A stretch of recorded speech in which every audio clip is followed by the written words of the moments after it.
Alright, so we're here to place 6 in the countdown of my top 10 favourite TV shows of all time. That's halfway, right? That kind of counts as halfway, surely. 10, 6. Yep, I'm counting it as halfway. It's Star Wars Rebels. Let's dive in.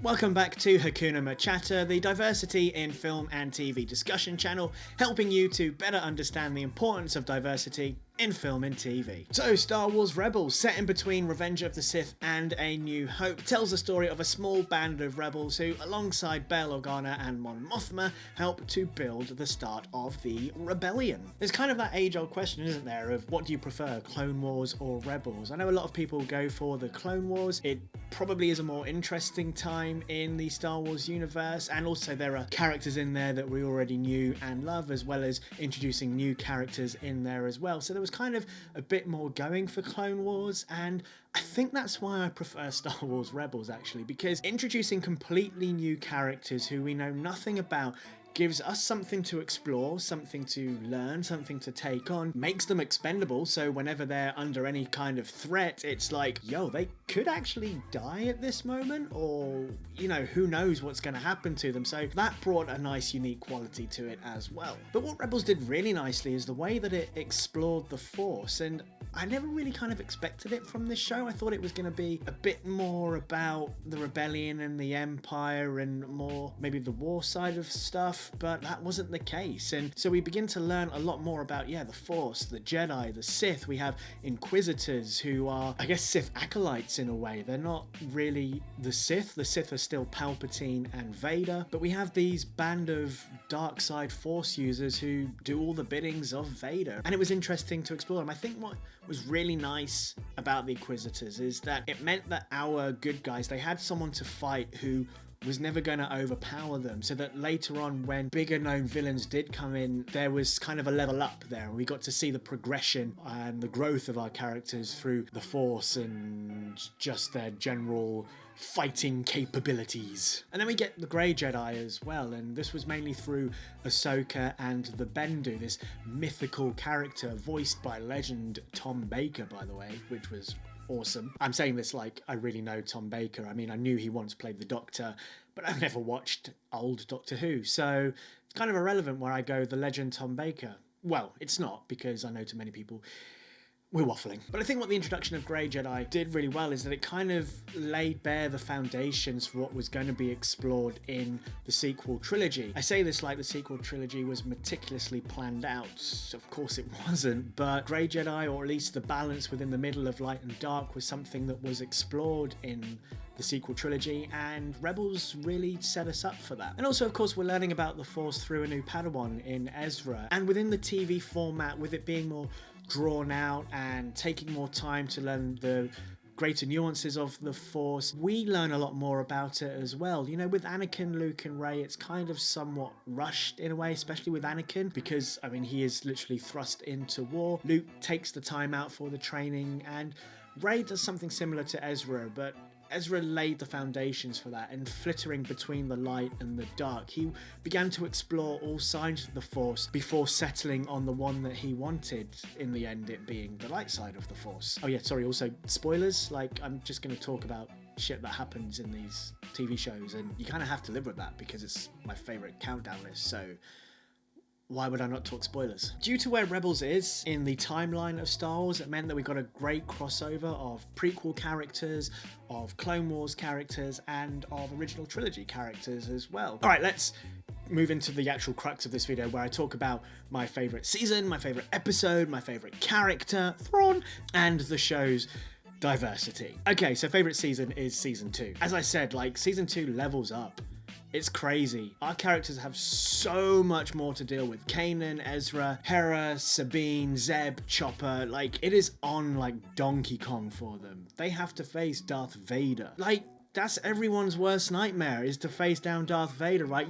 People that have played Jedi Fallen Order, you know that, like, that moment at the end of the game, you're just like, please no, I don't want to have to do this right now. And that's how I felt watching this show. Watching season 2 of being like, the stakes have been risen.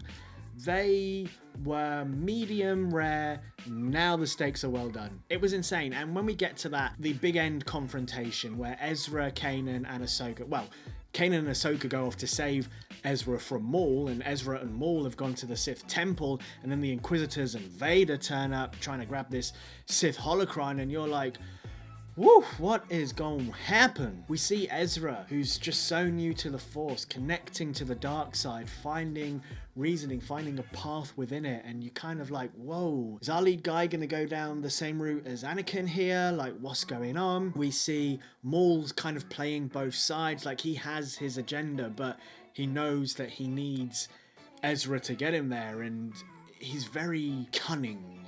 He's wily, but he's decrepit as well. Like, it's not Maul that we're used to seeing from Phantom Menace and from the Clone Wars. We get Ahsoka versus Vader. It's one of everybody's favourite moments from Star Wars Rebels, Ahsoka versus Darth Vader, because especially if you'd watched the Clone Wars, you really know the emotional weight behind that confrontation. And then even the little thing as well of Kanan being blinded, which I thought was a really brave move, because you can go in and try and save the day, you can be the hero, you can be the good guy, but it ain't always going to play off for you. It ain't always going to be okay in the end. And just because this has happened to him, it's not going to stop him being who he is. Alright, so my favourite episode is Twin Suns. I mean, kind of obviously.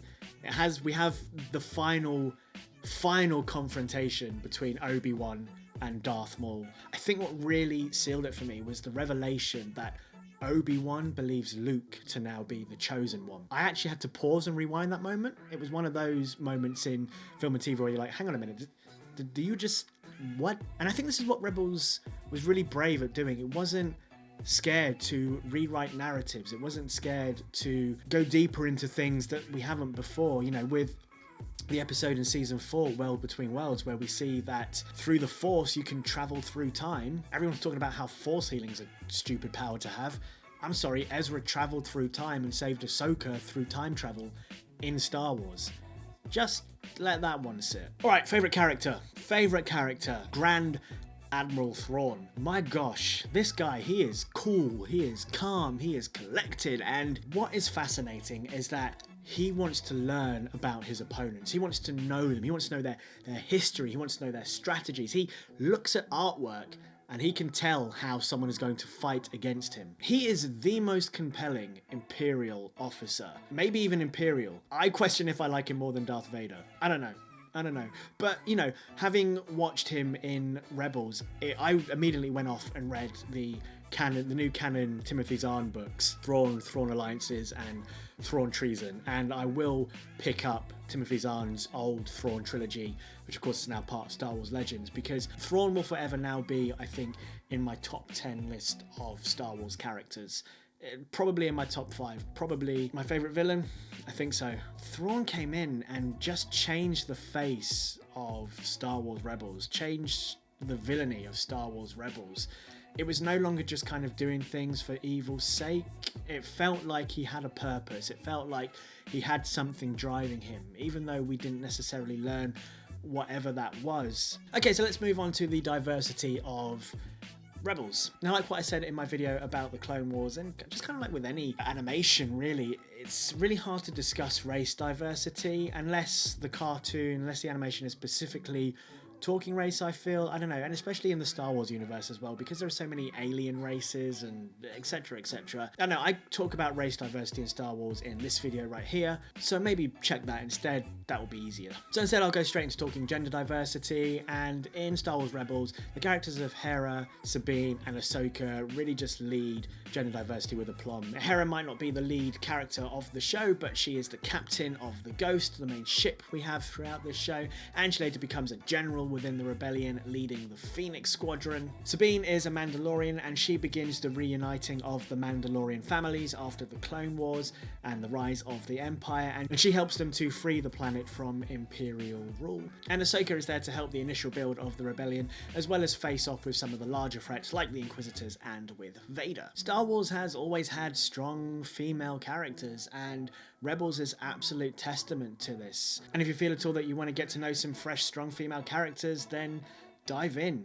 Get to know Hera and Sabine, because They're freaking awesome. Cool, so next up in this countdown series, we are heading back to live action and to the only sitcom in this list. I'll also be having a guest on for that video, so make sure you do come and check that out.